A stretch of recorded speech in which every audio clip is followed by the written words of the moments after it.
you, Mr. President. On Minneapolis, on Minneapolis, Governor Tim Walz recently likened the conflict on the ground to Fort Sumter, sort of imply that this is the beginning of a civil war. Do you agree with that characterization? Do you feel like there's a civil war brewing? The governor said that? The governor did. Well, does he know what Fort Sumter was, or do you think somebody wrote it out for him? No, this is, I was elected on law and order.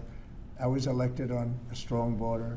We had a border that allowed 25 million people to come in. Many were murderers. They murdered people. We had 11,888 murderers. We had prisons, including Venezuela, but Venezuela opened its prisons, so did the Congo. The Congo in Africa opened its prisons. They dumped people into our country. Many countries did that. I would have done that if I were leading a country. I would have dumped the prisoners into our country. We had open borders.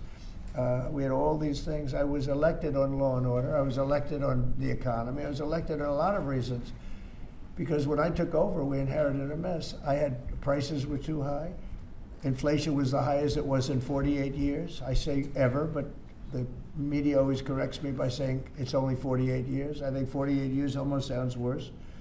But when I was elected to do a job. And one of the big things I was elected to do is law and order. We now have the lowest crime rate in the history of our country. We have the lowest murder rate in the history of our country.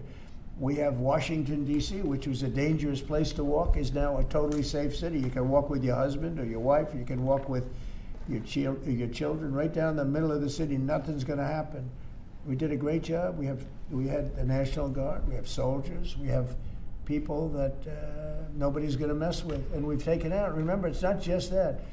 In Washington, we've removed over 2,000 criminals. And, you know, if you look at the numbers, a very small percentage of your population, 2%, 3% of your population causes 90% of the crime.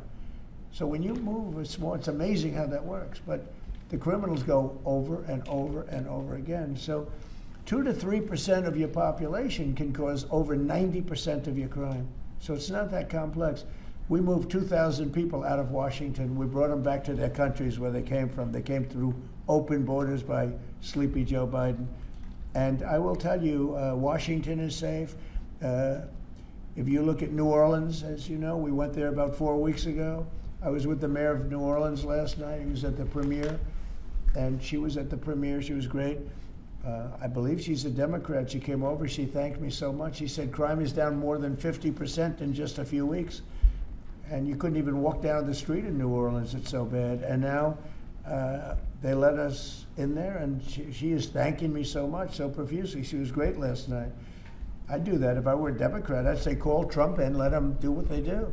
But we remove people, criminals, from the cities, and they become safe cities. If you look at Minnesota, Minneapolis, we have crime down there because we took out thousands of people, despite all the mess and everything else. But do these people really want to have rapists? Do they really want to have drug dealers and people from prisons and murderers? Do they really want to have them in the community? You know, it's really insurrectionists and agitators, and they're paid. And you can tell a lot of reasons. Number one, they're professionals, you know, with their mouth. But they're also, you look at the signs are all professionally made. They have signs that are gorgeous. In fact, I want to get the sign because I need a lot of signs for different things, and I want to find out whoever does their signs, they do a beautiful job. You know, everybody has this beautiful sign with brand new wood. It's like leather panels. They have a leather handle on the bottom. These are not people these are people that are handed signs, and we know pretty much, we're getting very close to it, but we know pretty much who's funding this stuff. These are paid insurrectionists, paid troublemakers. But I was elected by a landslide. I won every swing state. I won the popular vote by a lot. I won everything. And I was elected by a landslide on law and order and on strong borders. We had a border that was so bad, so open, where 25 million people came in over a period of 4 years, and now nobody comes in. Nobody even tries to come in. And I can only say, I think, we'll say it very plainly, elections have consequences. The people want law and order. And we have a silent majority. You know, we have a silent majority of people. They don't go and riot and everything else, but they like what we're doing. They like having a safe city. I get calls every single day. Every person I see working in the White House, people I don't know, many people work here, and they say, I'd like to thank you, sir. Why? You've made Washington so great. We walk to work. They walk to work. You people know it very well. You walk to work now. You used to take an Uber or a taxi or something, and you even felt like in danger there. Every person in this building, I mean, virtually every time I see somebody, they thank me. Because a year and a half ago, they lived in hell, and now they can walk to work, and they're totally safe. Nothing's going to happen. And if anything did happen, the person that did it would be living in hell for a long period of time. Thank you very much, everybody.